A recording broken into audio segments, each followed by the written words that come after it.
Good morning! For today's video, samahan nyo naman kaming gumala ulit sa Kamiyari. Ganap pa namin ito nung Monday. Ngayon lang nagkaroon ng oras para ma-edit kaya late upload na naman. Nandito pala kami ngayon para ihatid yung food na ibibigay kay Sis Ellen. Hindi kasi siya nakapunta ng dedication ni Yuna kaya hinatiran na namin siya ngayon ng food. The more, the merrier nga kaya inibitahan ko rin si Sis Adi para ang title ng ating vlog for today ay 3 Mudras Day Out. Inspired ito sa Baby's Day Out na movie. Kung naabutan mo yan, dapat may apo ka na. Lunchtime nga ang usapan namin para lunch out na kami kaso 3 PM na at anong nakarating na kami sa Kamiyari. Pinakain at pinagmilk pa kasi namin si Yuna at Caleb kaya nag-adjust yung time. Busog na ang mga anak pero ang mga nanay gutom na. Kaya we decided na maghanap ng makakainan. Initial plan ay mag-yakiniko kaso dumiretso kami sa RU Mall. May yakiniko raw sa loob ng mall pero beef lang ang servings nila. Kaya naman, we decided nga na sa food court na lang kami kumain. Sa loob mismo ng mall, marami nga silang kainan, like the typical food court sa Pinas. Heavy nga dapat ang kakainin namin dahil gutom na, kaya sa Udon House na lang kami kumain. May mga deep fried foods din pala sila dito. Kumuha ako ng chicken, hindi pwedeng mawala yan. Kumuha rin ako ng tempura, sweet potato, at deep fried taco.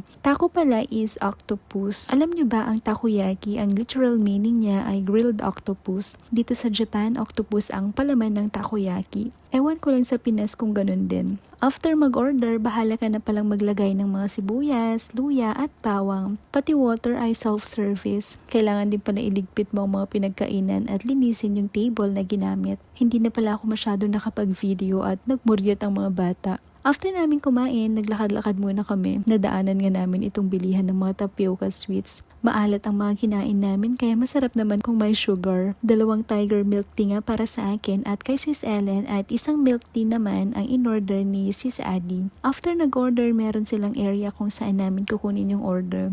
Pinaalam ko na rin pala kung pwede mag-video. Dajobo des daw. Medium size nga lang ang in-order namin. Mahirap na kung hindi namin maubos. Mahal pa man din. Solo flight pa man din kami. Mabuti sana kung kasama namin ang mga husbands namin na taga-ubos sana. Cheers po tayo! Napunungan na naman ang tangke kaya after maubos ng milk tea, nag-CR break muna kami. Salitan nga kaming 3 para may magbantay sa mga bata. Ang hirap kasi kung dalhin sila sa loob ng CR, ang hirap kumilos. Busog ang mga nanay kaya try naman kumain ng mga bulinggit. Time for feeding nga kaya dumiretso kami sa breastfeeding section. Ang ganda ng breastfeeding area nila dito. Maganda na ito pero compared sa iba, mas maganda pa. Kahit pala sa mga train stations may breastfeeding section, hindi nila pinapractice dito na kung saan abutin ng gutom ang anak doon na lang magpapadede. Kahit bottle feeding pa. Sa bottle feeding, meron din sila ditong water dispenser para sa hot water na kailangan. Syempre, hindi pwedeng mawala ang lababo. Need maghugas ng kamay bago magpa-feed at maghugas ng kamay after changing nappies. Itong trash can nila for diaper ang galing. Ilagay mo lang yung diaper dyan, hihigupin niya yung diaper tapos para siyang vacuum at automatic din na ma-wrap siya ng plastic para siguro hindi mag-overload at syempre para malinis din. Ganun din sa mga resto dito, may changing area talaga for babies pero dapat binabalot sa plastic yung diaper bago itapon sa basurahan. After feeding, naglakad-lakad na nga kami ulit. Syempre, hindi pwedeng lampasan lang ang H&M kaya dumaan kami para magtingin ng sales. May nakasale yung damit for babies kaya kumuha na rin ako ng damit ni Unapot. Kung dati panay damit ko ang binibili ko, ngayon yung para sa akin, nilalaan ko na lang kay baby. Ganun ata talaga kapag nanay na. Dati, every sahod talaga may budget ako pambili ng anything para sa sarili ko. Ang maganda naman kung sa damit nakakatipid ako kasi sa kids section ako kumukuha ng damit ko.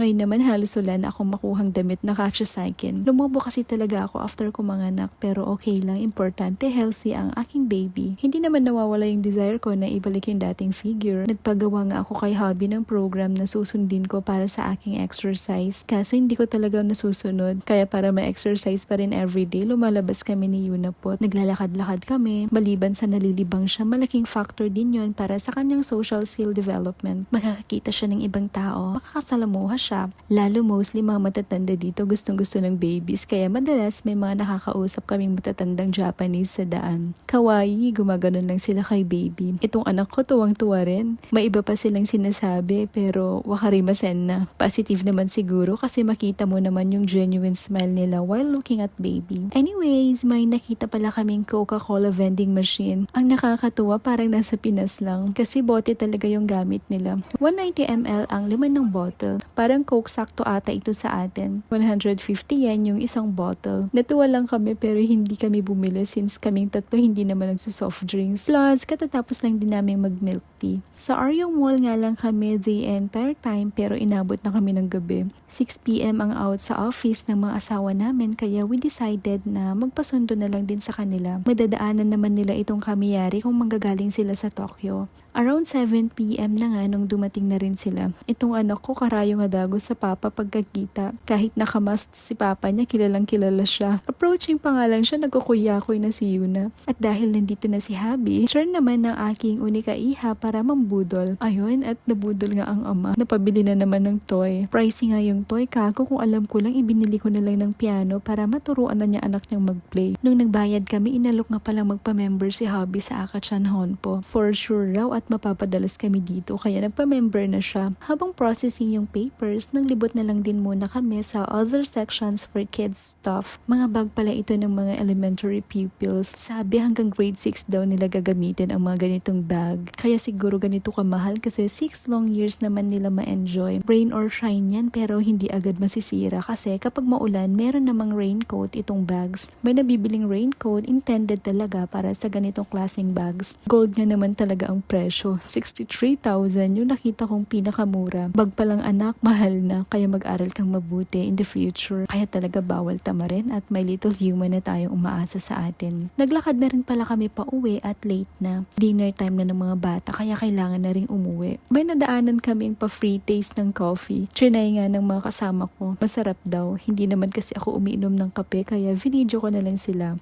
Dito pala sa store na ito ang bilihan ng masarap na kape. Para nga magkaroon ng magandang view, we decided na mag-elevator para sa footbridge na kami maglakad. Pag akyat namin, ito na ang bumungad sa aming view. Alam nyo, ang daming magaganda sa paligid. Yung sky, yung clouds, mga trees, and even mga buildings. Lahat yan maganda. Kailangan mo lang i-develop yung appreciation mo sa lahat ng bagay. Yung ganitong naglalakad ka peacefully kasama ng mga kaibigan at pamilya, sobrang pinagpapasalamat ko na sa Panginoon. Bagong experience na ipupuno na naman sa memory bank namin. Minsan may iiyak ka na lang kasi despite sa maraming struggles, ang sarap pa rin mabuhay, lalo at kasama mo ang pamilya mo. Like neto, simple pero napasaya kami ng turtle at pig na to. Praise God nga rin pala at hindi maulan today. Medyo worried kami kanina kasi umambon saglit. Nandito na pala kami sa Matsuru Station. Medyo na-disorient pa kami kasi hindi kami sa usual door lumabas. Pagdating namin sa Tokyo Wadaira Station, pinagbabay nga namin si baby sa train. Pero kamay ni papa niya lang yung nakita sa video. Hindi ko naman kasi napansin. Gabi na nga at hindi na nakapagluto kaya we decided na bumili na lang ng lutong pagkain sa Seiyu. Sana lang may madatnan pa kami. Usually kasi kapag 8 p.m. na